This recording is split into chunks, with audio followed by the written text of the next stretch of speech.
드디어 유대인들의 원수인 하만이 이 에스더 7장에서 심판을 받게 됩니다. 어떻게 왕의 가장 큰 신임을 받는 신하인 하만이 갑자기 심판을 받게 되는지 우리가 오늘 하나님의 말씀을 살펴보겠습니다. 먼저 에스더 7장 1절과 2절부터 먼저 읽도록 하겠습니다. 7장 1절과 2절만 먼저 천천히 함께 읽도록 하겠습니다. 시작. 왕이 하만과 함께 또 왕후 에스더의 잔치에 가니라. 왕이 이 둘째 날 잔치에 술을 마실 때 다시 에스더에게 물어 이르되 왕후 에스더여 그대의 소청이 무엇이냐 곧 허락하겠노라. 그대의 요구가 무엇이냐 곧 나라의 절반이 할지라도 시행하겠노라. 아멘. 드디어 두 번째 잔치가 벌어졌습니다. 왕과 하만은 이 잔치에 참여합니다. 왕은 술에 취했습니다. 기분이 좋아졌을 때 에스더 왕후에게 물었습니다. 그대의 원하는 것이 무엇이냐? 내가 나라의 절반이라도 주겠다라고 이렇게 다시 한번 에스더에게 물었습니다. 벌써 3번입니다. 오늘 본문에서 말하는 다시 또 물었다라는 이 다시란 이 부사가 이 왕의 간절함과 이 호기심을 그대로 보여줍니다. 왕의 조급함까지도 보여줍니다. 온 페르시아 제국을 다스리는 황제입니다. 그의 말 한마디로 사람이 죽고 살아갑니다. 그런데 그 페르시아 제국의 왕이 3번이나 질문을 하고 있습니다. 이는 질문이 아니라 간청인 것입니다. 제발 이제는 알려달라라고 애원하고 있습니다. 그렇다면 에스더는 이 절대 권력을 가지는 왕에게는 이렇게 소위 말하는 밀당을 해야만 그가 원하는 것을 얻을 수 있다라고 생각한 것입니까? 그래서 어제 왕이 금규를 내밀었을 때에도 첫 번째 잔치에서도 에스더 왕후는 자기가 원하는 것을 말하지 아니하고 뒤로 미루고 또 미룬 것입니까? 이렇게 에스더가 전략적으로 왕을 대하고 있습니까? 아닙니다. 에스더는 자기의 죽음과 포로로 끌려온 유대민족 전체의 죽음 앞에 두려워 떨고 있습니다. 그는 너무나 두려워 3일이나 금식합니다. 그러면서 하나님 앞에 다시 한번 도와달라고 기도했을 것입니다. 하나님의 이름이 보이지 않지만 그는 분명히 하나님 앞에 금식하며 기도하고 용기를 내서 겨우 목숨을 걸고 왕 앞에 나아간 것입니다. 이 왕은 술과 여자를 좋아합니다. 그래서 왕후 에스더는 잔치를 베풀기로 계획을 세운 것입니다. 이 잔치에서 왕이 술에 취해 기분이 좋아졌을 때 그의 목숨과 유대인의 목숨을 살려달라고 간청할 계획이었습니다. 그래서 3일이나 금식하는 그 동안에도 아수에로 왕이 가장 좋아할 만한 음식과 음악으로 이 잔치를 준비했습니다. 그러나 첫 번째 잔치에서 에스더 왕후는 한마디도 꺼낼 수가 없었습니다. 그렇게 준비하고 또 준비해서 어떻게 이야기를 해야 될지를 준비했는데 도저히 입이 떨어지지 않았습니다. 왜냐하면 왕과 하만의 사이가 너무나 좋았습니다. 아무리 하만이 바로 나와 내 민족을 죽이려 한 역적입니다, 원수입니다라고 고발을 하더라도 왕이 자신보다 그렇게 신뢰하는 하만의 편에 설 것만 같았습니다. 그래서 에스더는 왕의 질문에 자기의 요구사항이 무엇인지를 대답할 수가 없었습니다. 그래서 또 한 번 미루면서 두 번째 잔치를 준비할 수밖에 없었습니다. 아마 그날 밤에 에스더 왕비는 잠을 잘 수가 없었을 것입니다. 이제 곧 페르시아의 포로로 끌려와서 불쌍하게 살고 있는 자기 민족과 자기 가족이 죽게 될 것입니다. 목숨을 걸고 왕 앞에 나아갔지만 정말로 자기가 할 수 있는 일이 너무나 없었습니다. 그런데 오늘 본문에서 두 번째 잔치가 시작되었습니다. 그런데 하룻밤 사이에 분위기가 완전히 바뀌었습니다.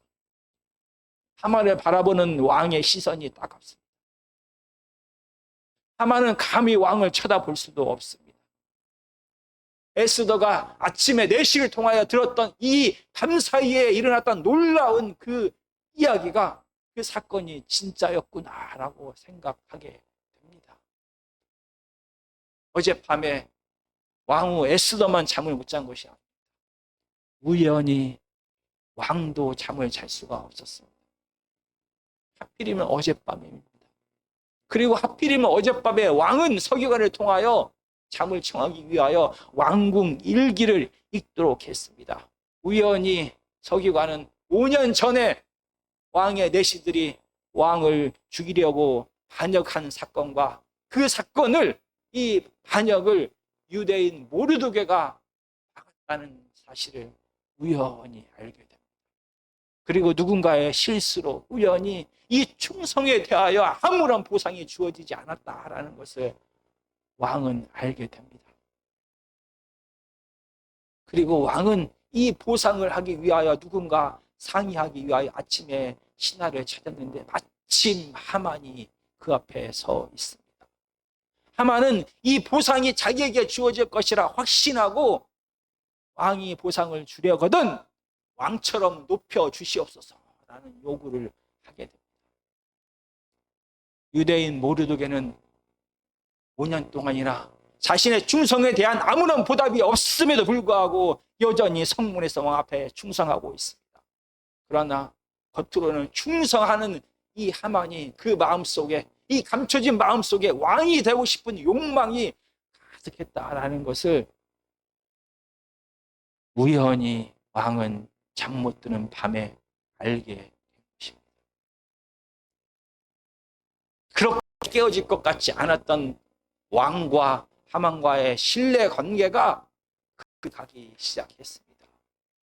그리고 이 금이 가기 시작한 날, 바로 두 번째 잔치가 시작된 것입니다. 이제 에스더는 자기가 원하는 것을 말할 분위기가 되었다라는 것을 알게 됩니다.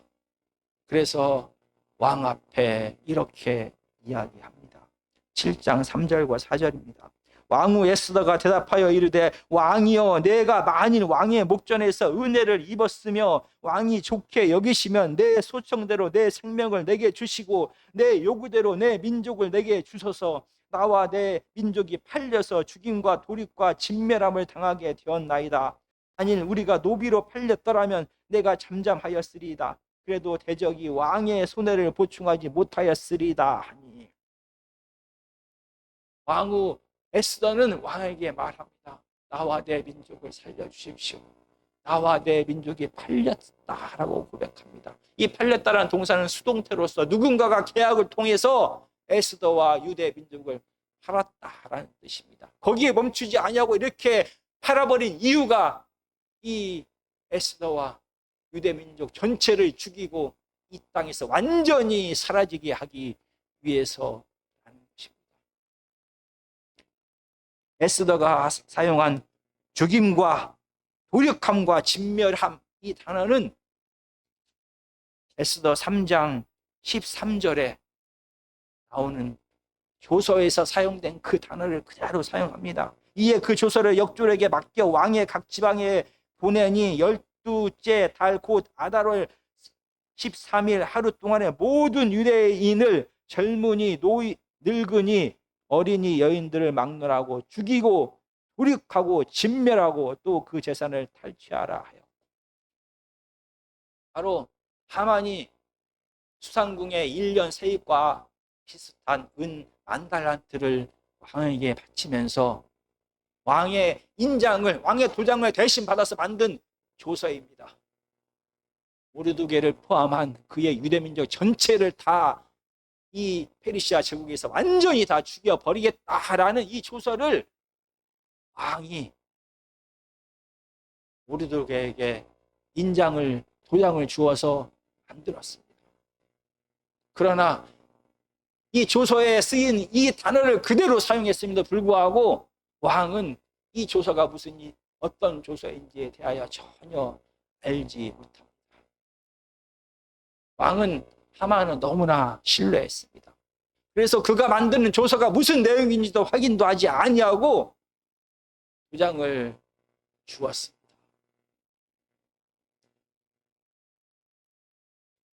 왕 사실은 이 에스더와 유대인의 죽음의 공범인 것입니다.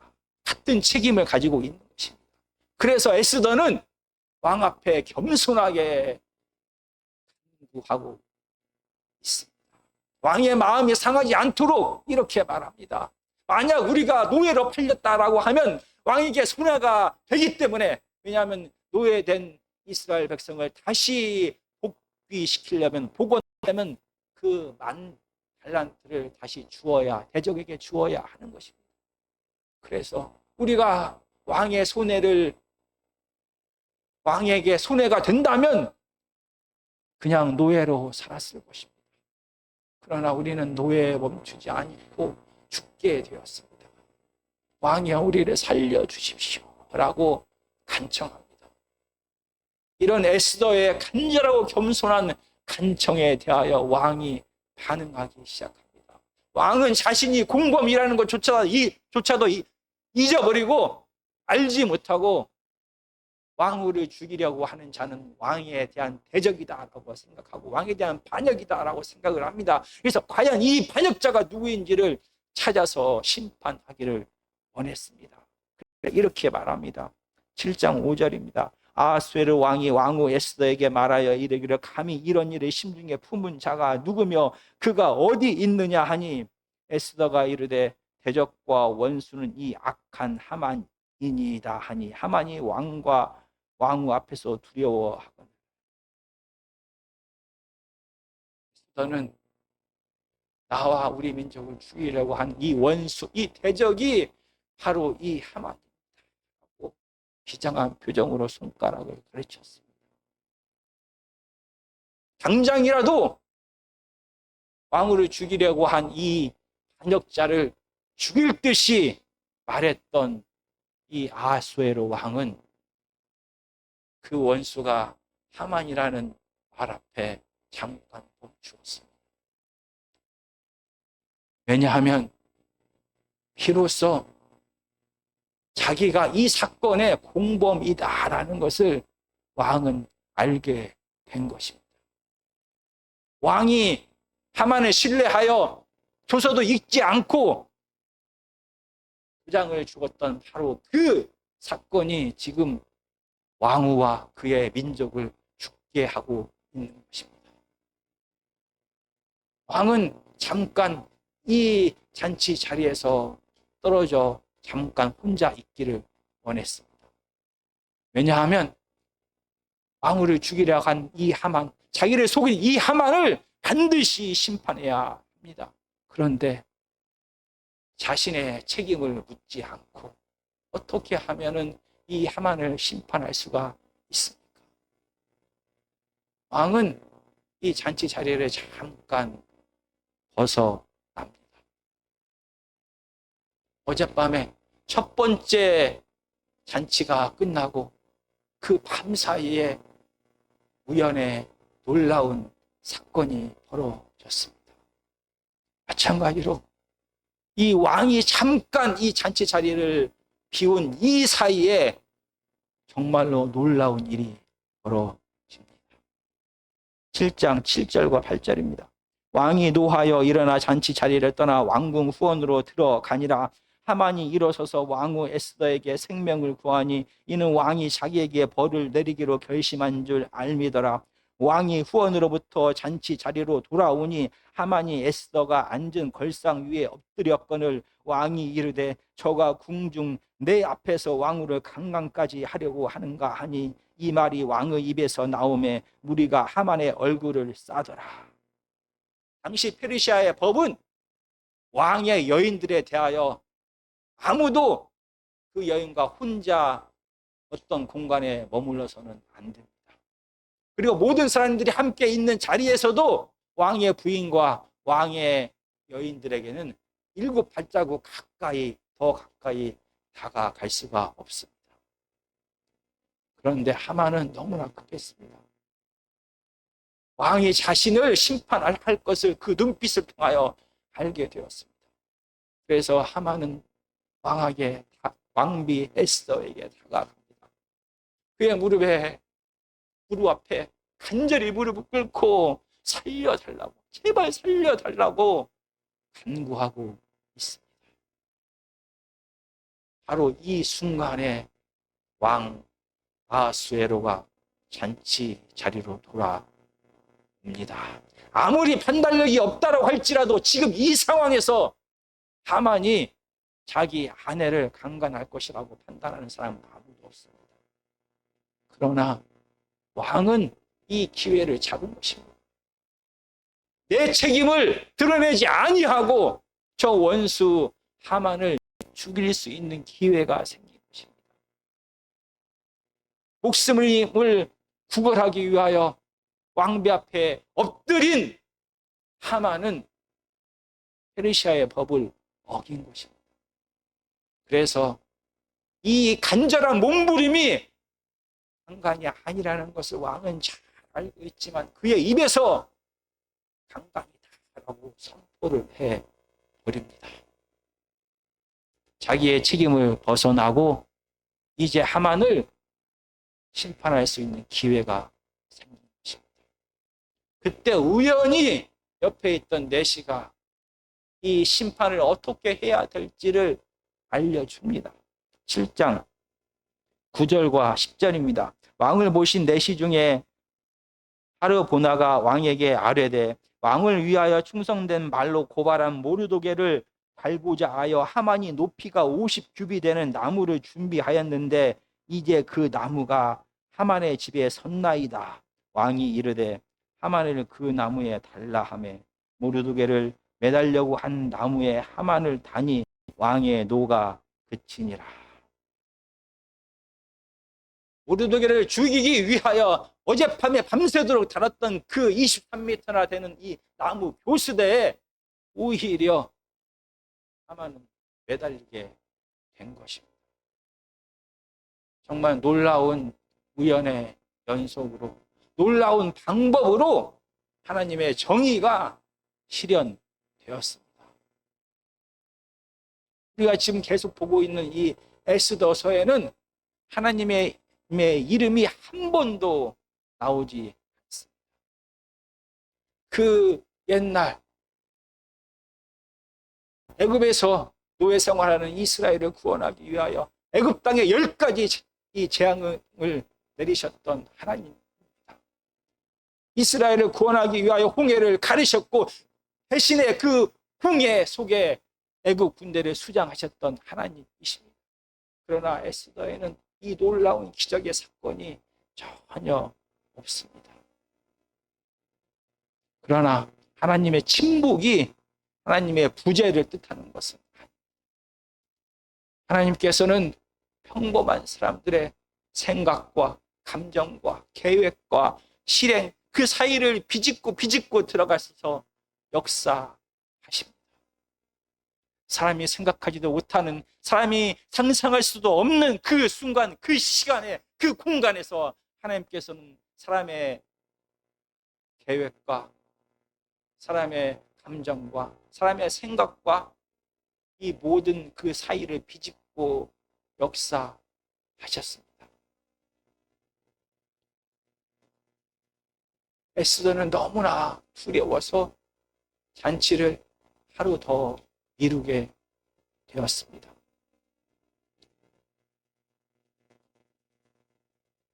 왕은 모르드게의 충성에 대하여 보상을 하지 않은 것에 대하여 미안함과 고마움이 있었습니다. 이렇게 미뤄진 에스더의 잔치 때문에 오히려 왕은 더 조급해지고 더 안달이 나게 되었습니다.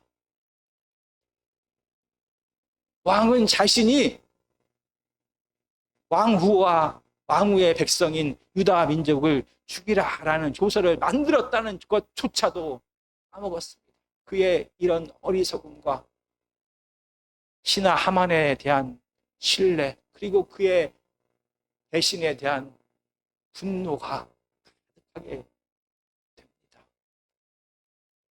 하만은 모르드게 한 사람만을 죽이는 것이 아니라 모르드게 전체 백성을 다 멸할 계획을 세우고 부지런하게 이 계획을 실행하기 시작하고, 어젯밤에는 11개월 후를 기다리지 못하고 모르드게를 죽이기 위하여 부지런히 교수대를 만들었습니다. 이 나무는 23m나 돼서 수산성에 사는 모든 사람들이 다 보게 되었습니다. 그리고 마침 심판이 필요한 그 순간 내시는 이 23m나 되는 교수대에 대하여 왕에게 이야기합니다. 우연처럼 반복되는 이 사건과 사람의 감정, 두려움과 실패와 미움과 질투와 미안함과 고마움, 그리고 심지어 악한 하만의 계획을 통해서도 하나님은 역사하십니다. 마침내 하나님의 정의가 사람이 생각하지 않은 놀라운 방법으로 일상을 통하여, 기적이 아닌 일상을 통하여, 평범한 사람들의 생각과 계획을 통하여 그 가운데 역사하셔서 성취가 되었습니다. 악인 하만은 모르드게 대신 나무에 달리게 됩니다. 어쩌면 이 땅의 삶이 페르시아 포로기에 이스라엘 백성들의 삶과 비슷합니다. 우리의 삶 속에서는 당시 페르시아 포로 생활을 하던 이스라엘 백성들이 느꼈던 그 답답함, 그 간절함이 가득합니다. 하나님의 침묵이 가득합니다. 하나님의 소리도, 하나님의 음성도, 하나님께서 역사하시는 것도 보이지 않습니다. 이 죽음과 두려움이 가득한 세상을 우리도 살아갑니다. 그러나 하나님의 침묵이 하나님의 부재를 뜻하는 것이 아닙니다. 하나님께서는 평범한 사람들의, 우리들의 생각과 감정과 결단과 실행을 통하여, 그 사이사이를 통하여 역사하십니다. 우리가 생각하지 못했을지라도 이 여전히 살아계시고 여전히 이 땅을 다스리고 계신 그 하나님의 신실하심과 하나님의 섭리와 하나님의 지혜를 믿고 우리는 다시 일어서야 하는 것입니다. 이 죽음과 두려움 가운데서 좌절하고 절망하고 포기하는 것이 아니라 에스더처럼 다시 한번 잔치를 베풀어야 하는 것입니다. 잔치는 하나님께서 일하실 시간과 공간을 마련하는 것입니다. 좌절하고 실망하고 포기하는 것이 아니라 살아계신 그 하나님을 다시 한번 믿고 이 죽음의 문제를 해결하기 위하여 왕과 하만에게 다가가야 하는 것입니다. 다시 잔치를 베풀어서 하나님께서 일하실 수 있는 시간과 공간을 마련해야 하는 것입니다. 첫 번째 잔치가 실패했습니다. 그럼에도 불구하고, 우리의 연약함에도 불구하고, 우리의 실패에도 불구하고 우리는 하나님을 믿고 다시 한번 두 번째 잔치를 베풀어야 하는 것입니다. 우리의 연약함과 실패와 부족함에도 불구하고 하나님께서는 이 잔치를 통하여 역사하실 것입니다. 우리의 생각과 감정과 결정 사이사이에서 비집고 역사하셔서 마침내 하나님의 구원의 역사를 실행하실 것입니다. 우리와 우리의 가족과 우리 이웃의 아픔과 죽음과 질병과 가난과 외로움과 이 모든 것, 이 안에서 우리는 더 이상 절망만 하는 것이 아닙니다. 에스더처럼 죽음을 앞에서, 질병 앞에서, 괴로움 앞에서, 외로움 앞에서, 두려움 앞에서 절망하는 것이 아니라 에스더처럼 하나님을 믿고 다시 한번 잔치를 베풀 시간입니다.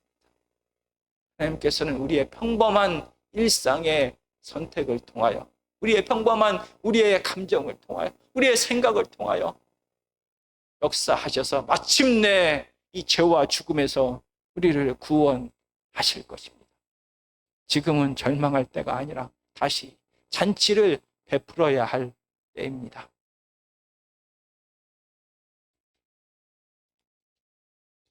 300